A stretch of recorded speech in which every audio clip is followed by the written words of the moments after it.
Hi everybody, not from the regular location that you familiar to see me. Well, I just landed in LA. I told Debbie I want to make sure I'm giving some lecture on Genesis, on Bereshit, and all the houses on boxes because we're moving.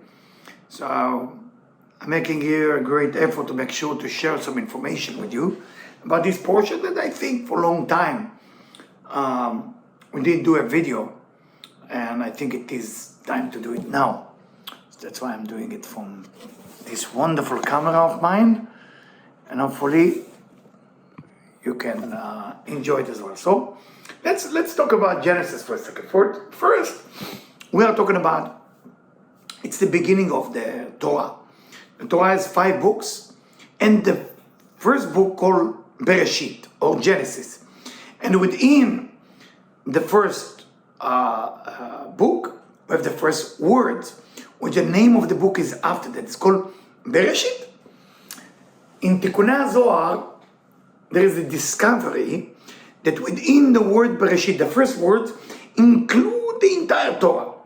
And of course, it makes you wonder, how can that be? That the entire Torah will exist in one word. And what does that mean for us? And what can we get from it this week and this Shabbat?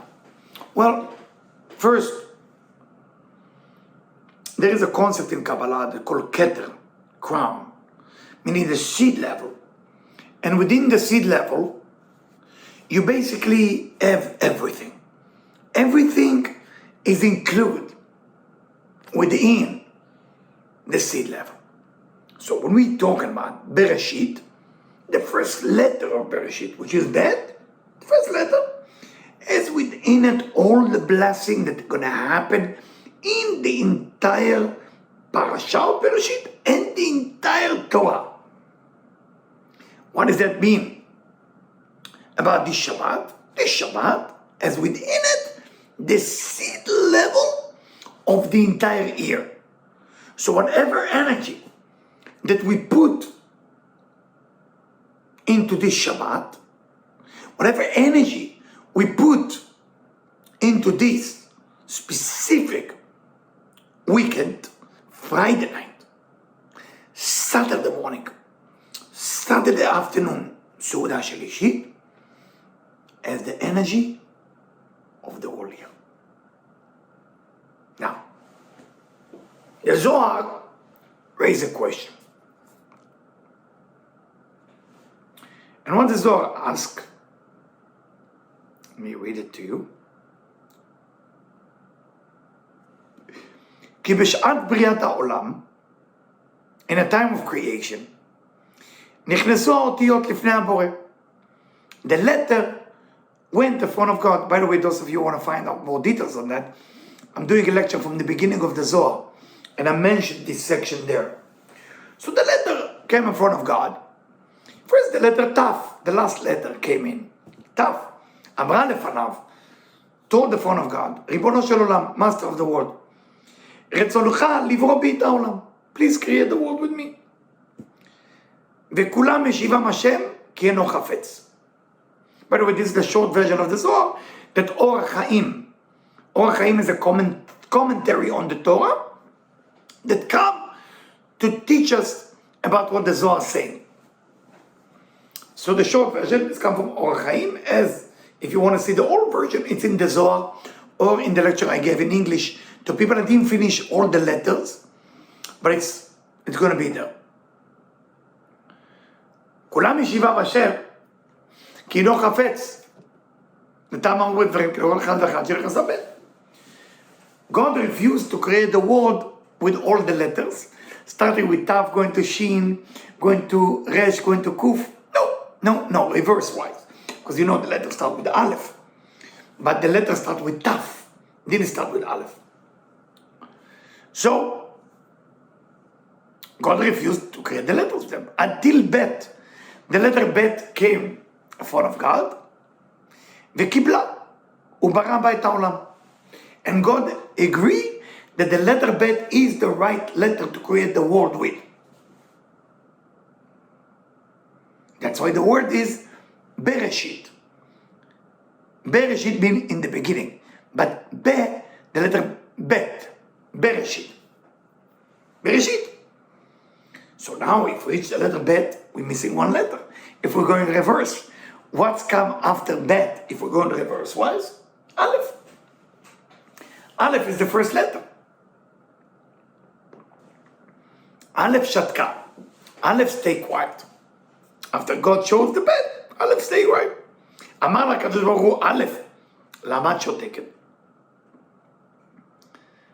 Tell us the Zohar, tell us אור החיים in the name of the Zohar.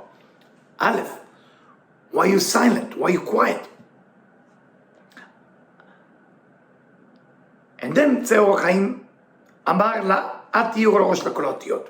Because you're quiet, you will be the beginning of all the Hebrew letters. And by the way, when we talk letters, in Hebrew or in English, it's not the same. Those Hebrew letters were the tools that God used to create the world with. It's not ABC. It's not alpha, beta, gamma. When you study Hebrew, when you study the Hebrew alphabet, you are studying the first language created by God and the angels. Why are you quiet?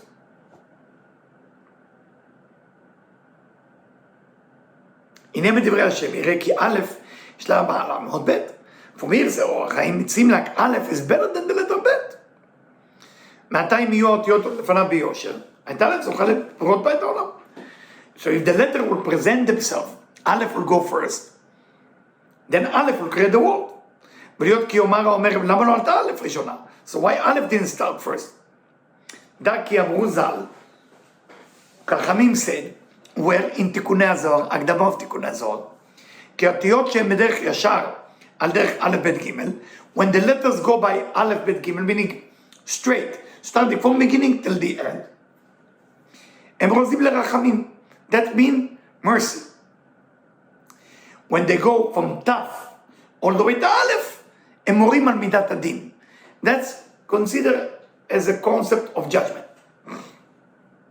How do you know that?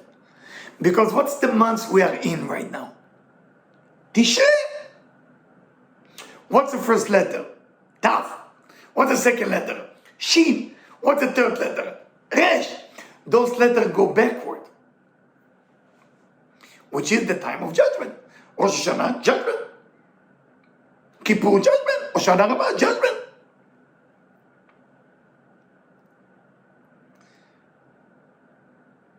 But God put one letter in Tishrei. Which letter, say Or Chaim, God agreed to put in? Yud. The first name, the first letter of his name, which is mercy.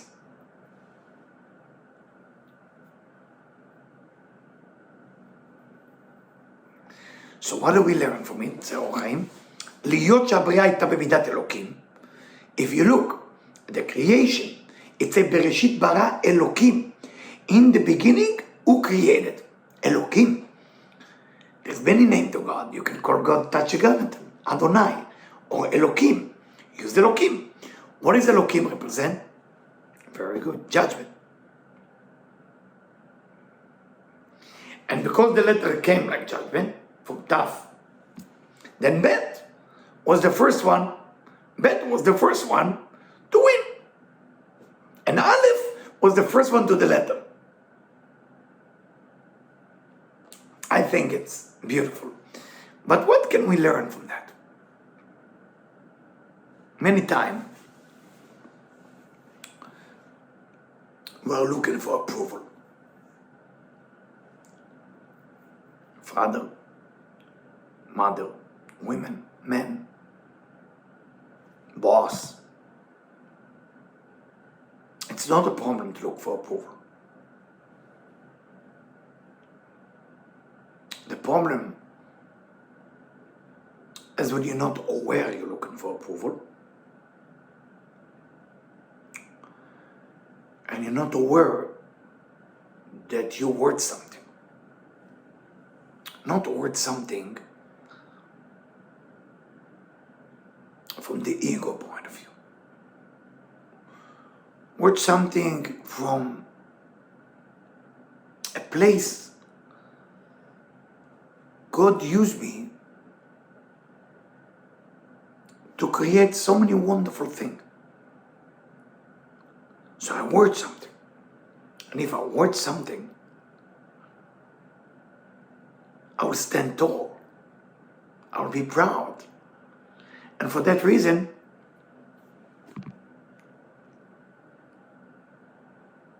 I will not go to God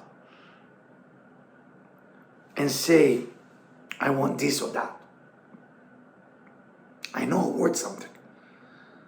So I know that God will choose me. And that's a very important message about the Hebrew letters. Each one of us has a name. Your name is built from letter. Neshama, soul. Within the word neshama, soul, you have the word name, Shem. Also, your name is built from some Hebrew letter. You want to know the meaning of the letter, you go to the Zohar. Or you go to the lecture I just put out there, when I explain all the Hebrew letters meaning according to the Zohar. So then, if your name is Rachel, you have the letter Resh, Chet, and Lamed. You will know everything about your energy. Because those are the letters that create you. And if you don't like those letters, it's not the problem to change the name. If you don't like your name, in Judaism we do that. Or if somebody's sick, also do that. So, why we talk about the letters in Genesis? Because there is creation and there is pre-creation. There is something before Bereshit. To know what happened before Bereshit, you need to study. What is that you need to study? Talmud Esra Sfirot. You study about the Sfirot.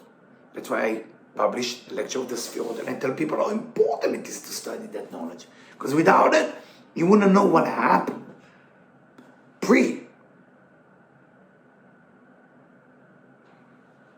to Bereshit. I hope you're getting this message of the letter.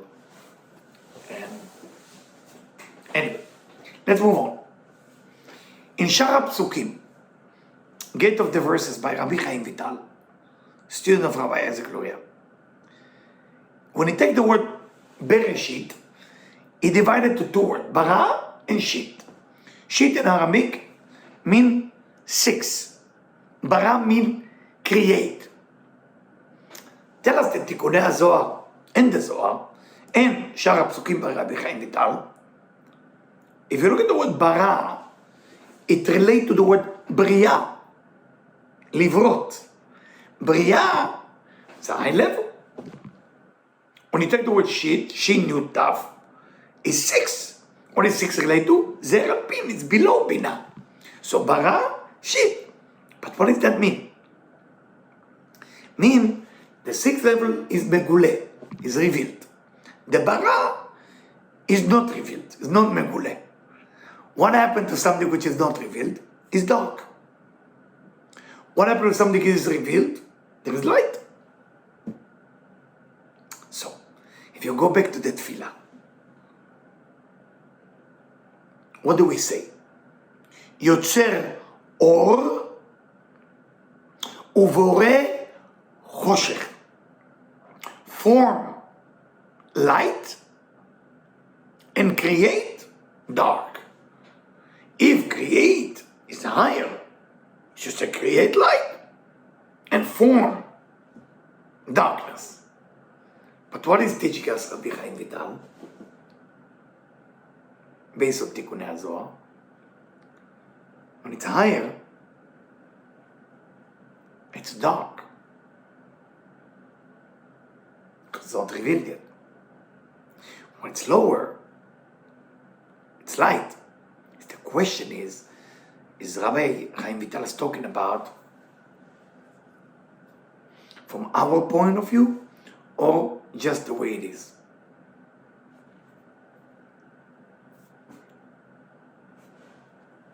What do you think? So I would like to read from Rabbi Chaim Vital.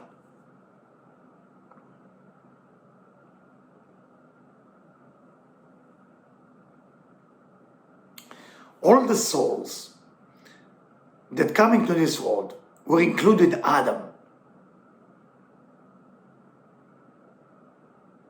And they have to come to this life כדי שבאותם השנים, in those years, יוצרו אותם הנשמות ויבואו לעולם הזה בגוף ונפש. So the soul will come in body and soul.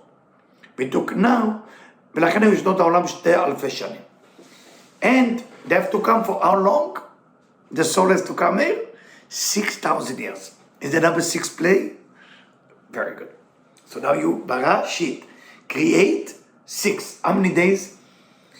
It took the creation? 6 days. The 7 was Sabbath. So how many thousands of years you need to correct the word? 6,000.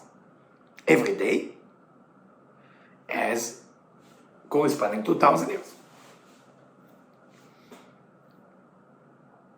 So it's like this. So how is this divided? It says start from below to above. והתחילו לתקן בכלל 2,000. The first 2,000 was עולם עשייה, the world of action. ולהיות כשורש כל הקליפות הם בעשייה. And because the קליפות are all coming from עשייה, לכן נקרא 2,000 תוהו. We call the first 2,000 years תוהו, like תוהו ובוהו from Genesis. כי תוהו הם מבחינת הקליפות, because תוהו, the word תוהו that exists in Genesis, please look for it, is the קליפות. הארץ הייתה תוהו, the land was תוהו. לכן, רוב אותם הדורות, most of the people who born at that time, היו רשעים, they all were wicked. דור אנוש, דור המבול, the generation of the flood, the generation of Enosh with the idol worshipping, דור הפלגה, the generation of the Babylonian tower, and Sdom, the people of Sdom, and all those people, they all were wicked, really wicked people. Then, after these 2,000 years, they start correcting the second 2,000 years of Yetzirah, of the word of formation, which is Zeir Anpin, which has to do with the Torah Shebechtav, has to do with the Torah. That's why we call these 2,000 years Torah. That's what the Torah was giving them. After that, what we call our generation, the last 2,000 years, Yemot HaMashiach, the day of the Messiah. Why?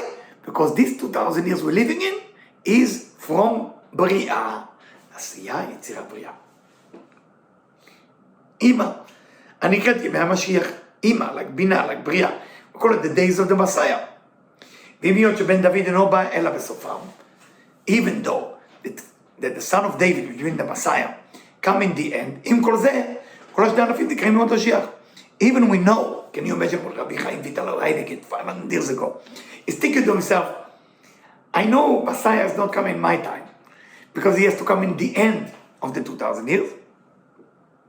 Is Heidegger. So even the Messiah is supposed to come only in the end, still we call it the Messiah generation. Because all the idea of redemption come from Bina. It's called Geula. והנה קודם שחטא, before Adam's sin, היו כל אלו 6,000 דרגים לשבטים כלולות בו. He had 6,000 levels of soul connect to him, but when he sinned and he fell down, what we call 200 Amma,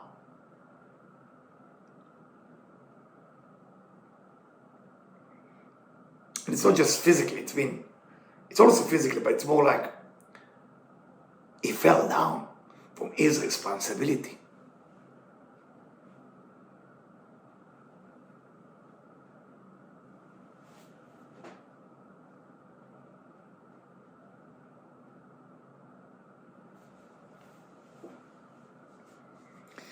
And the soul from Bria, לא לקחם. He didn't took them. Which is the Mashiach. וכאשר נולד משה רבנו עליו השלום, when Moses was born,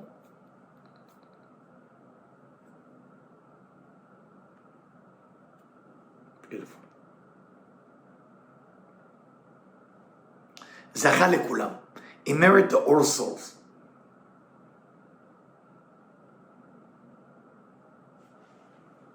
So that's what Moshe reached the Binah.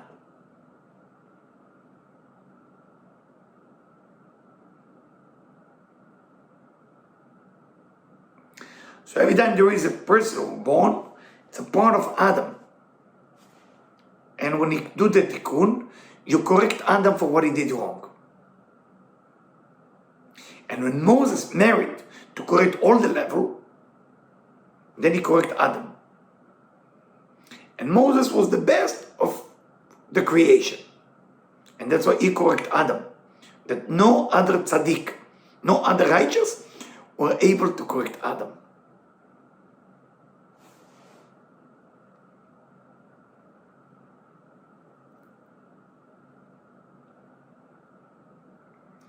So continue, Rabbi Chaim Vital. That's why every time you pray or do mitzvah or mitzvah of action till the coming of the Mashiach is only for one reason. You can elevate all the soul that fell down from the time of Adam. And they fell to the klipot. And it's our responsibility when you pray, when you eat, when you do some mitzvot. It's not about you. It's about elevating them. And when we finish that job, then Mashiach ben David can come.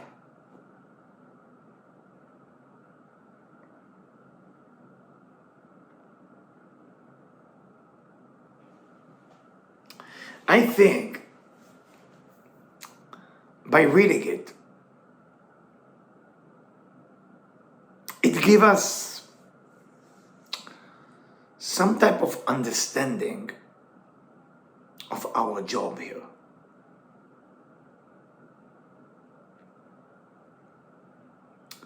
And just to appreciate every minute we have an opportunity to share, to give, to help, to donate, to become helpful towards somebody, or to become used by God to become helpful towards somebody. That, my friend, is giving a chance to all those souls that fell to go to where they belong. So what this week is about, again, going back to the same thing I said before. Well, as you can see that this week is to help us with the whole idea that we do. It's not just about us. We're a collective community that everything wrong that went with Adam and Eve, it's our duty and job to correct it. Because if we're not doing the job, nobody else will. And the mitzvot, the mitzvah, the year of the Torah, the effort of the tefillin, the kosher food, all of those things, that what we call mitzvot, is to be taken a little bit more seriously. You know, I just landed at the airport, and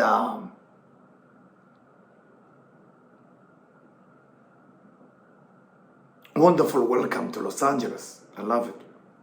Really enjoyed. But I was thinking about like people that I meet in my life.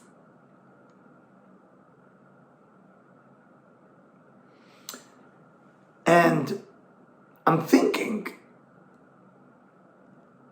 about the difference between people. I know many people. I was thinking about a few people today. The one who give because they feel they owe something to you, and the one who give because they want to help you. Start thinking what's better. It bothered me. It's a difficult question. What's better from the mitzvah? What's better from a spiritual point of view? And I found this section from Sfat Emet, who compare, I shouldn't say compare, he took a verse that seems, it's compared Yoshua and Moses, where it says that Moses is poor and Yoshua is rich. Moses is too low and Yoshua has audacity. Chutzpah. Oz. He has strength, he has power. So Sfat Emet, as you know, Sfat Emet, I don't need to tell you, one of the greatest Kabbalists, one of my favorite commentary on the Torah. He asked that question. That lecture he gave on Rosh Chodesh Cheshvan, but I still like it. And he said, why? What's the difference between Joshua and Moses? After all the light Joshua gets, as we read it in Zot HaBracha, came from Moses. So what's the difference? I said, well, when Moses got to pray to God and ask for God for something, first he felt that he fell. Didn't make it. Yoshua was smarter. He came up with a concept, genius concept, that God cannot say no to him because he proved to be right. What's the difference? I was thinking a lot about it. We had a 6-hour flight. Just arrived 1 hour ago. When I decided to do this video, it's very important for me. My community is my family, brother and sister. I want to make sure whatever I know I pass to you right away so you can have it. It's very important for me.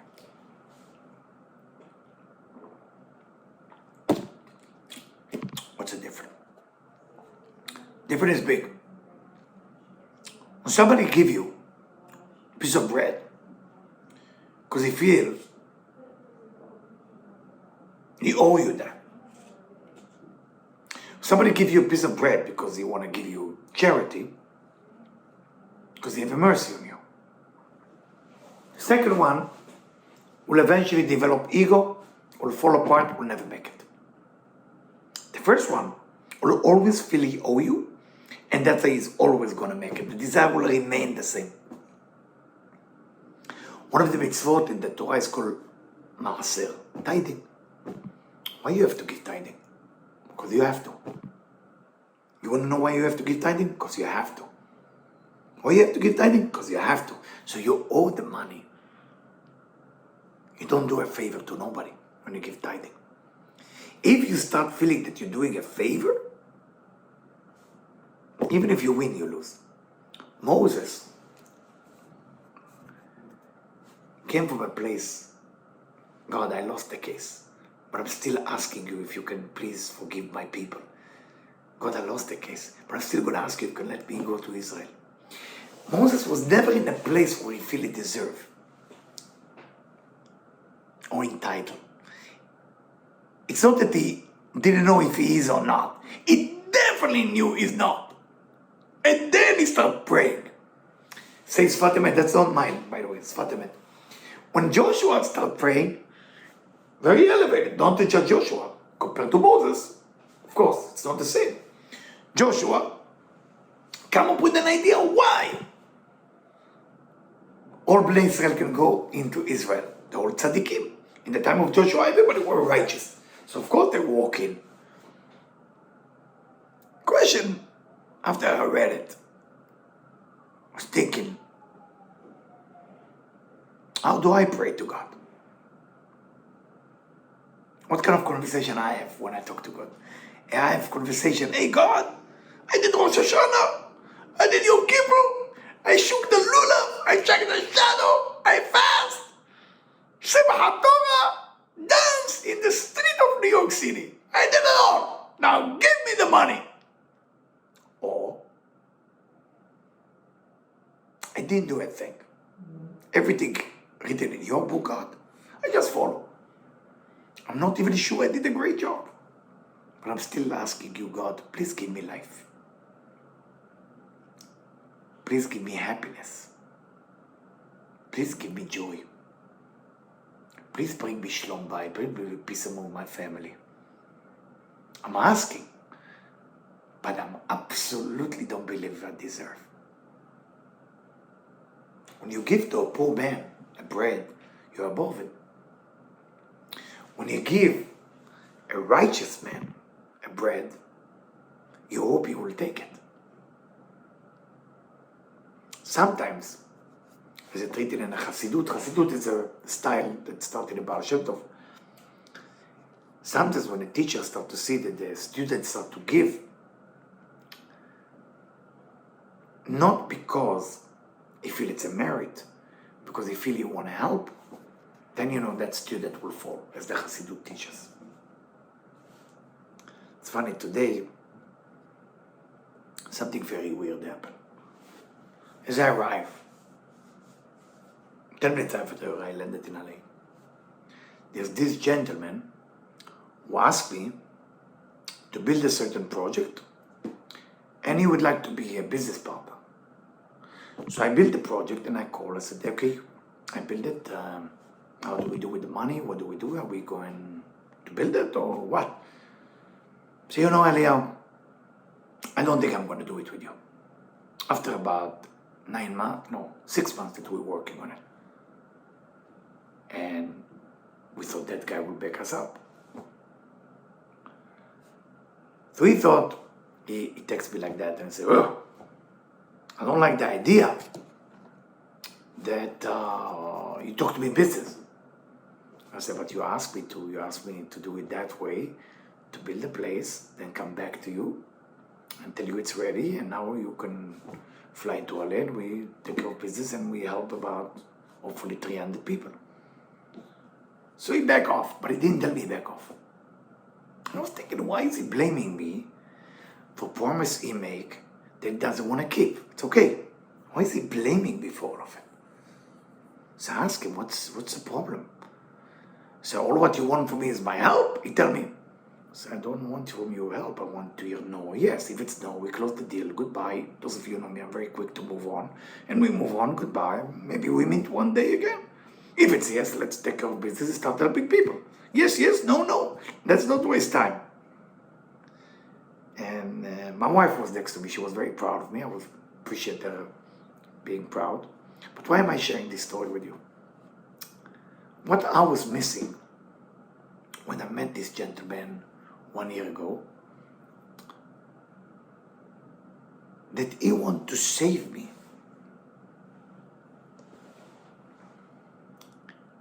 He didn't want to be saved. When you give to save another person, you're missing the humbleness of the giving. That's the way it is. You're going to miss it. But when you give because you know you need it, that lasts. So I'm telling all of you, be careful. How you're giving, what you're giving, what's the purpose of your giving. Because at the end of the day, nobody needs your help. You need to help for you. And when you help for you, miracle happen. When Moses asked from God help for Am Israel, for the nation of Israel, he didn't think he deserved it. He knew he didn't. But he did ask. If you give to someone something and you're waiting for them to ask from you, you might think yourself as God. And that's the worst idol worshipping. And that's what happened to Adam and Eve in the Garden of Eden. Beautiful home, Garden of Eden. They got everything they want. The snake come to seduce them. But it was too easy. Why? Because when you get everything for free, very difficult to earn it. The only way to earn it is by giving it. But when you give it, you should not feel like you're doing a favor to anybody. When you give it, you have to feel that the person who receives it doing you a favor. And I hope with this passage. I'm leaving you in Bereshit. I'm sorry I cannot do the whole hour, I just landed. And I'm going to get myself organized. We have boxes everywhere here. But I want to do my sharing. Not because you need it, because I need it. I need to make some effort to share with you. I love you very much. And those of you in LA, and you get this message, make sure you make an effort to come to Shabbat, because you need it. All the best.